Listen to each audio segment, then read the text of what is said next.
Well, thank you so much, Katherine. It's really, really great to have you here, and very inspiring and such a wonderful overview of things. One of the conversations that we started last night with Reverend Schenk was talking about fear and oppression and how much fear is imagined within the evangelical circles and within conservative parts, but the oppression that it creates is very real for religious minorities in particular. And I'm thinking of friends who are Jewish and Muslim and Hindu. And so I'm wondering if you could just tell us a little bit about what you're seeing in terms of how that imagined fear that we're going to lose our nostalgic 1950s waspy kind of world is really affecting the lives of religious minorities. That's a really great question.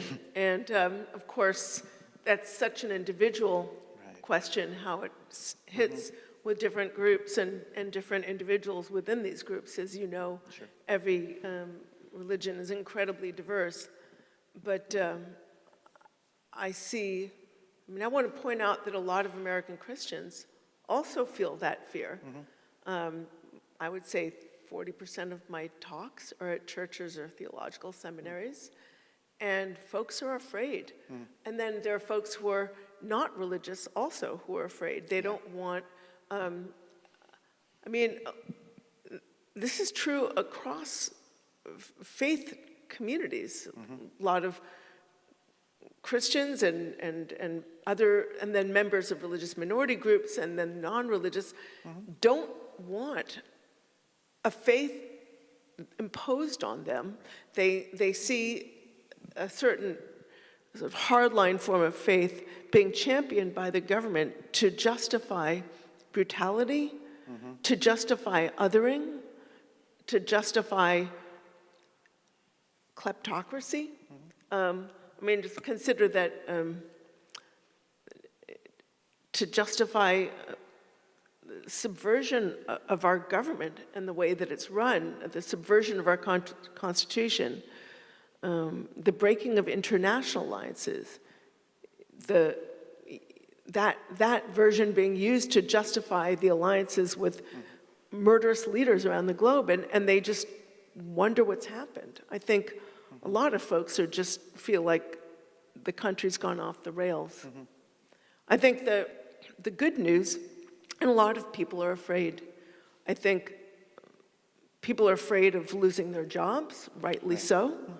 We've seen these needless tariffs hollow out the working and middle classes.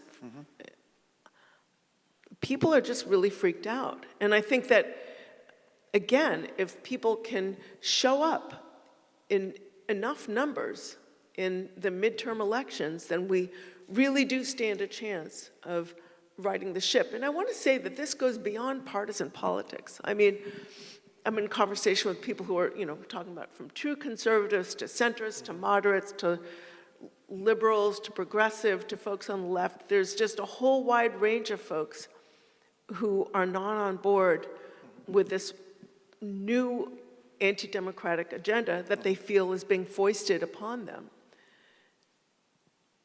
If we can everyone just step up whatever they were doing last time and just do a little bit more, I think we'll be in good shape. We have to remember that Donald Trump won in 2024 by a relatively small margin of Americans, largely speaking. They were very strategic. They focused on 19 swing districts in 7 swing states, and they focused very heavily on the conservative and conservative-leaning churches in those districts, targeting those folks. They know if they can get these congregations to turn out the vote 90%, 95%, you can swing a district to swing a state, which can swing an election.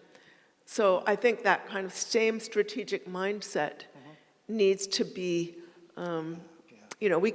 we wouldn't want to do certain things they do. We would never want to otherize other Americans. We would never want to inspire political violence, identify fake scapegoats to blame for our problems, spread disinformation and conspiracism. But we would do well to take note of their strategic resolve. Yeah, one of the things that I really appreciated in your book was the way that you outlined how these mega churches that are predominantly Republican are really mobilizing people, not by the pastor saying, here's who you need to vote for, which now actually apparently is technically legal, which is insane, but also to basically create these sub-cell groups and have them being able to do the work of the church in a way that they can speak on behalf of the church, but not formally of the church in that way. That's right. They're called community impact teams, and what they do is the pastor is meant to choose different members of the congregation who are good at certain things. So this one's going to be great at social media. This one's going to be great at outreach. One is going to be great at data collection, et cetera. And then form these teams where they're reaching out to fellow members, fellow congregants, and getting them to vote a certain way. Yeah. But now it's been deemed legal by the by the government. Right. But what's very interesting is that it's been done for a very long time. Right. At the last, I think it was the Road to Majority Conference. I was at the Road to Majority Conference. This is Ralph Reed's annual gathering. Ralph Reed is one of the movement's most seasoned and I would say astute strategists. And he does a huge conference every year with leaders, activists, and strategists. And this guy from First Liberty, who Rob Schenck referenced this organization, it's one of the main legal advocacy groups of the religious right, very well funded. A representative of First Liberty was speaking about all the activity, sort of partisan activity in churches, and a woman in the audience raised her hand and she said, I'm really confused. I mean, isn't it illegal to do this at church? And his response is, before the government said it was fine, and his response was, well, if a tree falls in the forest and nobody's there to hear it, did it make a sound? And everybody laughed. They knew exactly what he meant. He said, it's already happening and nobody's saying a damn thing. We're doing it and they're not. I want to say that I had a meeting recently with a couple of dozen United Methodist pastors, really lovely group of people pastoring politically diverse congregations. They don't want to do what conservative and conservative-leaning churches are doing. They do not want to turn their churches into partisan political cells. Not just because they don't want to alienate diverse congregations, but because they feel it is not their role as faith leaders. They want to preach the gospel, they want to talk about scripture, but they do not want to reduce all of religion. They don't want to reduce God and their faith to a partisan political squabble in 2025. One of the things that has been very helpful in your book is sort of the overview of the New Apostolic Reformation. And if you could maybe share with us a little bit about the Seven Mountain Mandate and what the game plan is for how these, how all of a sudden in a matter of 30 years, it feels like this conservative movement has completely taken hold and people are just starting to wake up and realize what's going on. Yeah, one of the fastest, Pentecostalism and charismatic Christianity is, some of the folks who study this stuff say it's the fastest growing religious movement worldwide. Now, Pentecostalism, very broadly speaking, is a diverse movement, but there's a sector of a sort of charismatic and neo-charismatic movement which emerges out of Pentecostalism, which is very easily given over to hard right politics. It shows up in different ways around the world. So I'm just going to really talk, so these are, by the way, multiracial and also transnational movements. I'm going to speak about it in the American context, even though there is some cross-border collaboration. In the American context, charismatic movements, including but not limited to a movement called the New Apostolic Reformation, have this ideology of the seven mountains mandate, with this idea that Christians of a certain type should dominate the 7 mountains or molders of culture, by which they mean government, finance, education, media, entertainment, religion, and family. So it's Christians of a certain type, not the heretical Christians or the woke Jesus folks, who should be dominating these 7 mountains. And they see that as, quote, taking dominion back from Satan. Any sector of society that is not dominated by people like them, people of their faith or approved versions of the faith, are satanic or demonic. Right. And I've been in a lot of spaces, a lot of NAR spaces and charismatic spaces where they speak about, education is demonic, or they talk about, government is demonic unless, their savior, Trump with a lion and Jesus on his shoulder is in charge. And they this sector for many years was considered so fringe, it was nowhere near the mainstream of the Christian right, right? But I remember I was at, I think it was a Values Voter Summit. It's the Family Research Council's annual, they sponsor this annual conference. I go to these conferences because they're interesting. They're fascinating. So, yeah, I think it was like 2014 or 2013 even. So I'm at the Family Research Council's annual gathering called, at the time it was called the Values Voter Summit. And most of the representatives were from, Southern Baptist Convention aligned type denominations.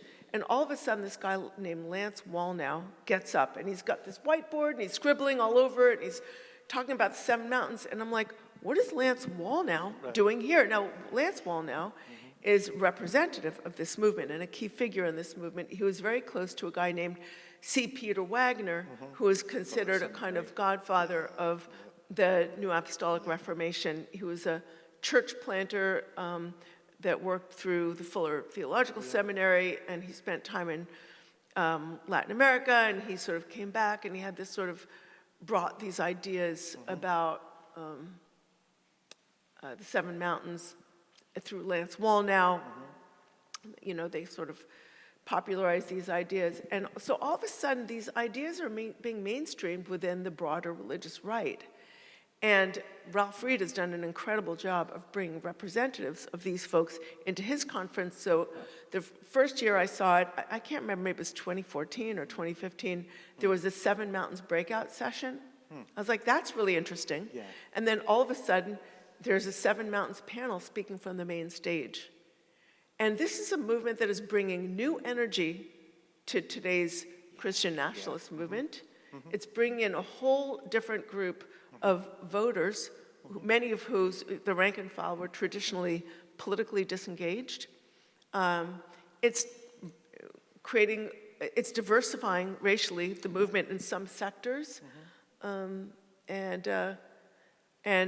it's also, like, the language and the style of charismatic Christianity has spilled over into other sectors of the religious right that are not themselves charismatic Christian. So, for instance, there's this organization called Ziklag, the Ziklag Group, which brings together very, very high net worth individuals, like people who've got businesses worth 25 million or more, and religious right leaders and political leaders. So a lot of the folks engaging are Catholic, they're Protestant, they're Southern Baptist, they're different denominations or different religious orientations, but even they had a 7 Mountains breakout session, a 7 Mountains breakout session there. Yeah. One of the things I also appreciate about your work as an investigative journalist and being able to dive so deeply into this complex area is your ability to sort of be able to forecast what trends are coming from these conferences that we don't hear about, and that things then end up showing up in the news a year or 2 or even 3 later. Can you just share a little bit of what you've experienced of how these governmental changes show up at turning point events and whatever, and then how that plays out, and then maybe where you see things now and where things might be evolving. Thank you. That's a great question and a broad question. Yeah, sure. So, it's not that they're hiding. It's that we're not listening. I'm always shocked by the lack of media presence, mainstream media presence at these gatherings. I've been to some gatherings and I look around like, this is what's dominating the Republican Party. They're calling the shots for the GOP, not the other way around. I mean, for many years, the GOP looked at the religious right and said, wow, these people are very reliable voters. They're not going to go anywhere else. So we got them locked in. We're controlling them. And no, they are now controlling what happens in the GOP agenda. That, and then a movement I called the New Right. In my book, I call them the power couple of American authoritarianism, the religious right and the New Right. But so, forecasting. So I'd go to these conferences and I would think, where are the other journalists? And there are a few folks like me, independent, sort of scrappy, doing our thing, paying our own way sometimes. Which is not easy on a freelance salary, which is not a salary. But I'll just give you a few examples. The first time I heard the term chemical abortion was in a breakout session at, I don't know if it was Ralph Reed's event, or maybe it was a National Pro-Life Summit. Yeah, I think it was a National Pro-Life Summit. It's a gathering that they do every year in DC, right around the time of the March for Life. I'm sure you guys have seen the March for Life. It's where they bus in all the kids from religious schools and they, do a big march in the mall. The more interesting event, I think, is the National Pro-Life Summit, which happens either just before or just after, where they have a whole conference around what their strategy. And here's the thing that they're so good at. We should, and Democratic strategists take note, or democracy supporting strategists, they micro-target their messaging. So you go to, a pro-choice gathering and it's, my body, my choice. Some of the same slogans we've been hearing for years, which are as good as they are, right? But what they'll do is they'll say, well, in this demographic, if you're talking to high school students, this is a message that we've done our messaging and that's going to work. Or this group, college students, every year March for Life has a new theme. One year it was love them both, meaning love both the mother and the baby. The next year it's pro-life is pro-science. The next year it's pro-life is equal rights for the unborn or something like that. They're very sensitive to nuances and shifts in the culture and they adjust their messaging accordingly. But back to then if you're a grandparent, this is the messaging you should use. And if you're a dad, this is the messaging if you're a mom. So they're very good at sort of adapting their messaging to different cultural contexts and contemporary contexts. But the first time I heard the term chemical abortion, I was at a National Pro-Life Summit. Somebody was speaking about how we're going to go after, they were talking about chemical abortion. We're going to go after doctors in other states that prescribe medication to end pregnancy. And they're also referring to certain kinds of birth control as chemical abortion, which, birth control pills and morning after pills, as you guys know, prevent implantation of I think it's at that point a diploid zygote. Is it a diploid zygote? Right. Or is it diploid? Somebody's going to know this more than I am. I'm not a scientist. But they're talking about implantation as keeping the cycle going prior to implantation, which is when doctors say a pregnancy begins. They're talking about that as abortion.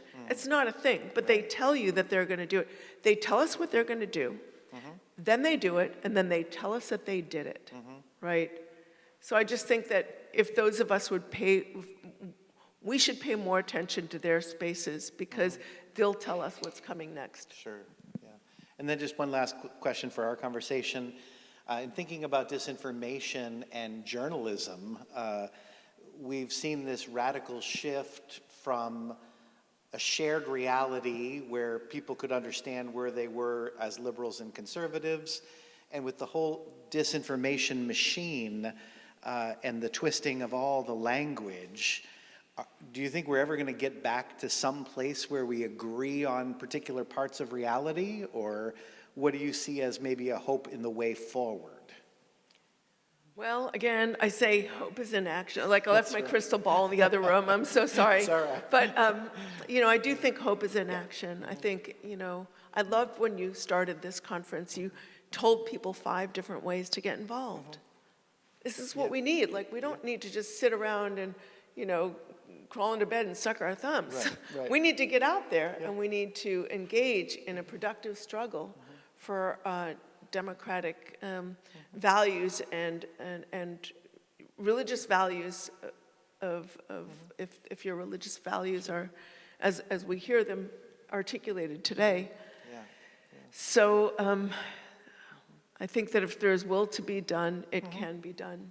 Okay, yeah, great, thank you.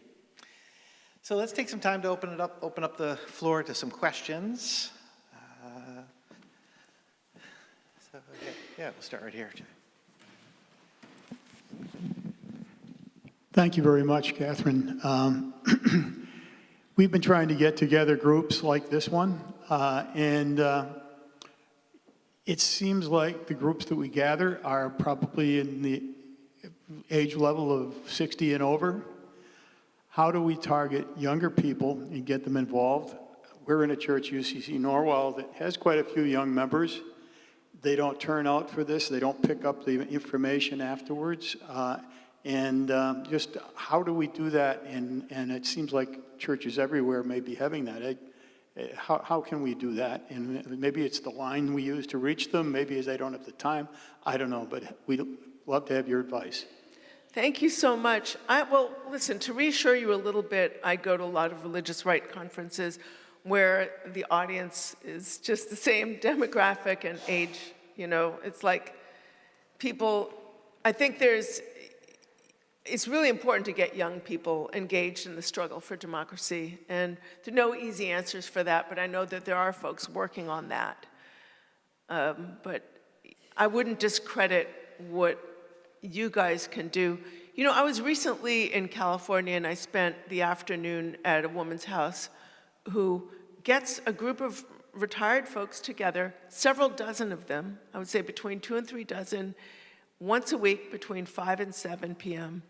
And they get together, and every week they engage in a democratic action, just for those 2 hours, just 2 hours a week.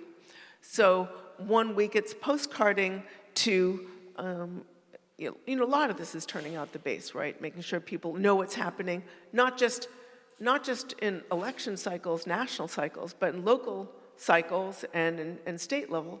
So it's 1 week it's postcarding about an initiative that's on a ballot, like a ballot measure. Another week it's doing something in defense of their public schools, or maybe they'll have a group meeting at a hearing. They'll all go to some hearing at a public school board meeting about something. Once a week it's about doing voter turnout operations. Every week they do one thing, just for 2 hours. And the thing is, this woman didn't see anything in her community that she thought was doing what she thought needed to be done. So she said, well, I'm gonna do it. And she started with maybe 4 or 5 friends, and they told a couple of friends, and pretty soon, not only does she have between 2 and 3 dozen people showing up at her house every single week on long tables. She provides water. She doesn't have to feed them or anything. Water, pencils, materials that she'll get. But also several other people in different parts of the community have mirrored what she's doing, and now they're doing similar things in other parts of that community that are harder for folks to drive to. So, it's a remarkable group of people. Everybody sort of chats over whatever they're doing. They've gotten to know one another. They've built community. And these kinds of community-based initiatives can be incredibly powerful. Yeah, thank you. That's great. To pick up on what my colleague Jack just asked you about the young people, I kind of have a comment and I guess a question. The whole Charlie Kirk phenomenon got past me.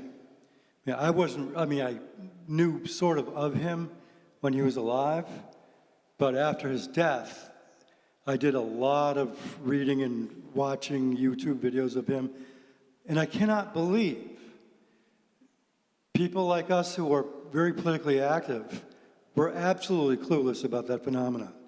We had no idea. In my estimation, that's why Trump won again. Charlie Kirk, because he was able to, and Joe Rogan and the likes of them, were able to mobilize all these young, a lot of them fairly disenfranchised, or at least not very happy campers with the world, to get out and vote. And I'm just curious, do we have anybody on the other side that is even trying to reach these young people in colleges, with a different message? Because I haven't heard of anybody. Who? Well, I'm hoping somebody a little younger than Bernie Sanders is out there doing it. Yeah, thank you. I think mobilizing young people is incredibly important. And this was always very frustrating to me that the religious right is operating this very sophisticated voter turnout machine through their various initiatives, the messaging, the data initiatives that they have, the faith organizations that have played a huge role in turning out the vote. There's money on the democracy, amongst democracy supporting individuals too. But I think the money is often spent differently on when I say left, I mean, moderate, liberal, progressive side.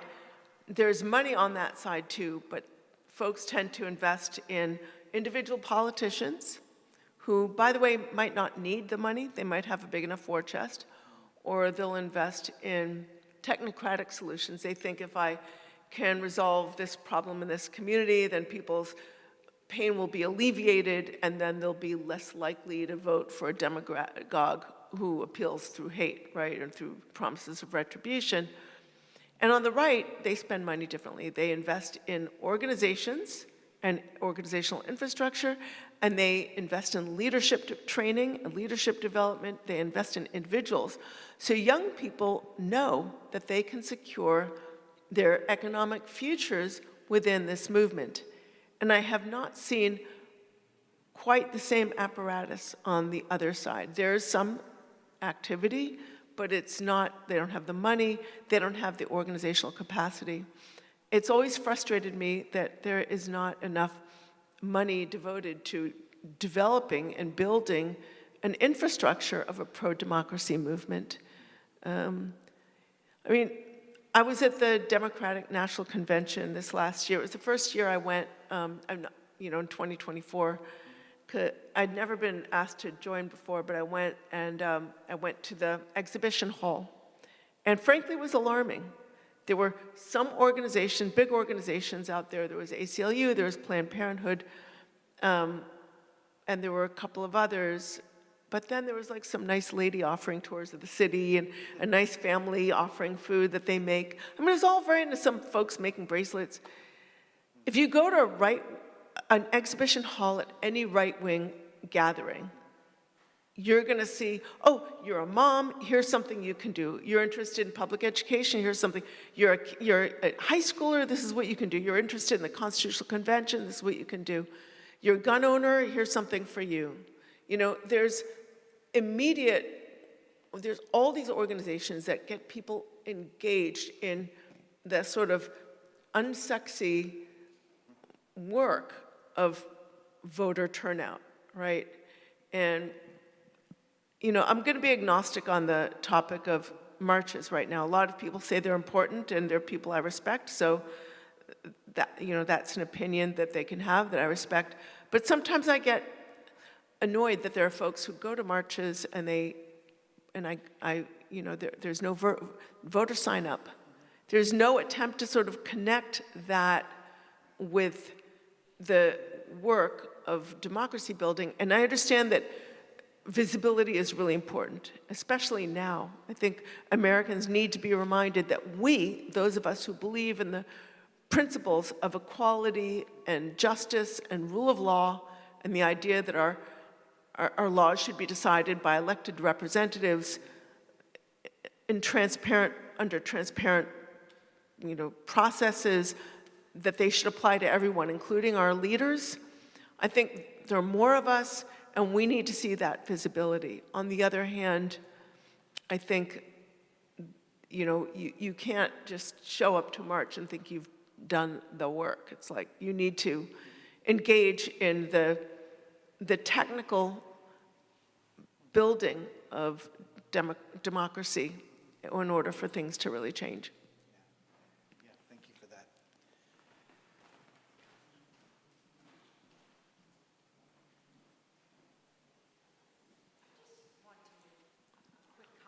I agree with you on a lot of the stuff, but I think a lot of this stuff could be cyclical too. In 2020, they were saying, oh God, the Democrats got this great, get out the vote machine, and the Republicans need to do something. I think that just goes cyclical. They got Indivisible, they got Swing Left, there's quite a few organizations out there. One thing I do see is that we don't have a lot of young people out there doing anything. And I don't know how to get them out there other than knock on doors and talk to them. In our community, I live in Springfield, in our community, and I happen to live in one of the districts where we have one of the lowest voting percentages in the city. And we tried different things to try to get people, and the only thing I can think of is going to every single door, knocking on the door and saying, hey, did you know that we have a local election? I don't even think about the national election. We have a local election. What about this process interests you? That takes a lot of work. Yeah, thank you so much for sharing, and those conversations are worth having. Absolutely. Other questions? Okay, all right, perfect. Here.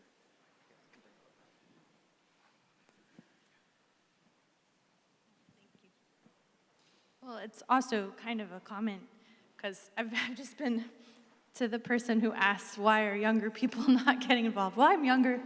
And I just was writing down a list of some of the things that some of my friends have said. So I protest at the ICE facility in Burlington every week on Wednesday. And some of the people there have been saying, why are there not more younger people? Well, I've asked friends to come, but it's the middle of the workday. It's 11 to 1 p.m., and some people come on their break, but it's Burlington. They live in Boston. So some of it is time. But I think there are other components that you mentioned, Katherine, that it's expensive. The cost of living is crazy right now. You can't have a family on one income anymore. You have to both be working. Childcare is expensive. Most of my friends are married with kids. They can't be out protesting all the time. So there's so many, those things came up, but also homes. I know very few people my age who own a home now because it's so expensive. So that's just economically speaking, and homelessness has gone up 39% in the last year. And I lost my home. My job got cut, funding got cut, I lost my apartment, I'm disabled. So it just all of these things contribute to making it more difficult to come and protest when you're just trying to survive. But the other thing that you mentioned, I missed the first part because I thought I got my time wrong. But you mentioned growing up you mentioned Child Evangelism Fellowship. Well, I grew up in an evangelical home. I worked for Child Evangelism Fellowship, and we did vacation Bible schools at my church. And I think for people like me who were raised in homes that I have 8 brothers and 2 sisters, tons of kids. There's just a push to have more kids, and those kids are raised in these environments, so you automatically have this it's like you're kind of born into it.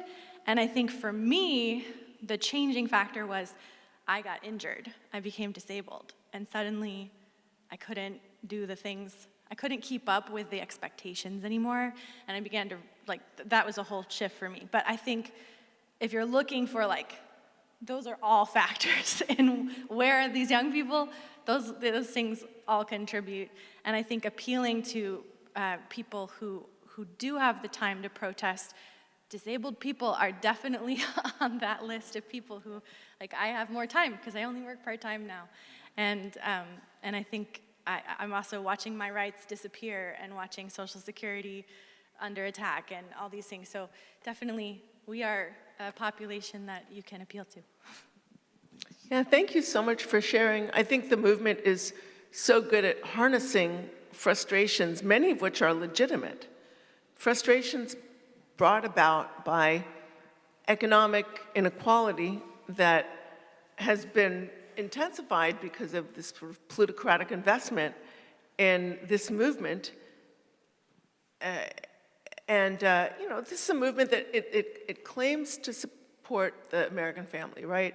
But it's driving support for politicians whose economic policies are making it so much harder for American families to succeed, and for individuals, and for young people to succeed in particular. I mean, the job market is tight, and housing is unaffordable, or barely affordable for majority of young people. A shocking number of young people are, they get out of, college and they move back in with their families. This kind of percentage would have been considered unthinkable a generation ago, where, the idea is you fly the coop and your parents get to be empty nesters and you get to live your own life. And it's really very difficult right now. So thank you. Yeah, great. Thank you. I just want to say thank you so much for speaking up for the young people. I am not young, but I am the mother of 3 young adults, and they're very much like their mother, but also very, very much frustrated because some are in college and some are in early careers, and they're extremely busy and they want to do more, but they feel that they cannot do more. And I keep telling them, because they are doing enough, I said, you keep doing what you can do.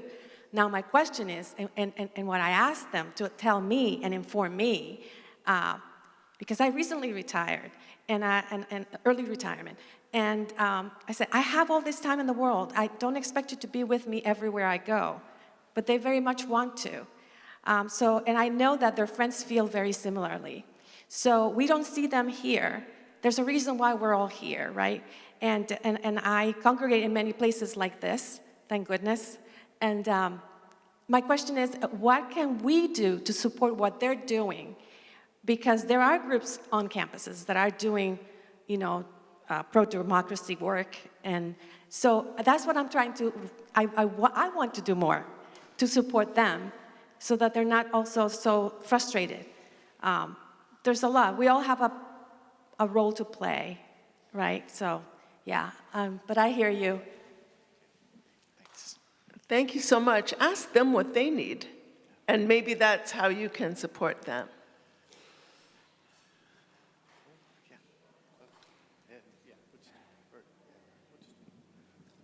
I'll go quickly. I'm really resonating with some of the comments that have just been made. And Katherine, thank you for your comments.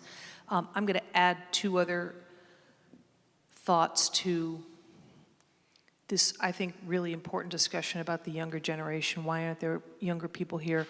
I think the other factor is, and I'm a mother of 20-somethings. I also served on a regional school board, worked with a lot of high school students. I've worked with a lot of college students in my career. I think we have to keep in mind that this younger generation has come of age and in their political formation in a post-Citizens United world. A lot of them, it's been 15 years. This is a decision that came out in 2010, and a lot of them are really disillusioned. And some of them, I've gotten into like lengthy one-on-one discussions where some of the commentary is, it doesn't matter. It doesn't matter if I vote. There's so much machinery and there's so much corruption. Everything in corruption is everywhere. That's number one. And, and just listening to that and making space for their feelings about that. Secondly, when they do look at the established leaders of the current Democratic Party, I'm hearing some commentary from this younger generation saying, why is it that someone like Mamdani is getting attacked by the current Democratic leadership? Who are the leaders that we look to? Why is it that he's getting attacked? Why is there, people in the Democratic Party who, is supposed to be sort of hopeful, but they're beholden to billionaires too. So where does the corruption end? And where am I supposed to be hopeful as a voter? And who is listening to my voice? And if they're not even listening to Mamdani, who's going to be listening to me? So these are some interesting questions. And I think for those of us that are here and trying to hold out hope, I think that listening goes a long way. Action does too. And I think it's really important that we're coming together. But I think, and Katherine, I'm interested in your thoughts on, just how much organizing and how many decades of systemic machinery on the other side, and that has not been matched. And so where do we put our hope? And I'm interested in your thoughts on that, particularly when it comes to the younger generation. Thank you for sharing. One thing that the others, the sort of MAGA movement has done really effectively is, they demonize. They, create people to blame for their problems, right? Their so-called radical left, which includes rhinos, Republicans in name only, and anybody who's not remotely on board with their agenda. But the other thing that they do, the thing they do right, I think, they do it, and it's effective, is that they also articulate a positive vision of America. Ladders to climb if you choose to climb them, et cetera, et cetera. And they give people something to believe in. And I'm not representative of the Democratic Party, so I can't say what, Democratic politicians should be doing. But I note that that can be very effective, giving people something positive, a positive vision of the future, and a positive vision of a country, and the idea that you can actually create change in our country. Do we want to change the country into an autocracy, into more of an autocracy? Do we want to, make the billionaires even richer while we continue to hollow out the middle class? No, but they offer a vision of America that's actually quite divorced from that makes people feel an individual sense of pride. And I can see how that effective that kind of thing is for them. Great. All right, well, let's thank Katherine for all of her contributions.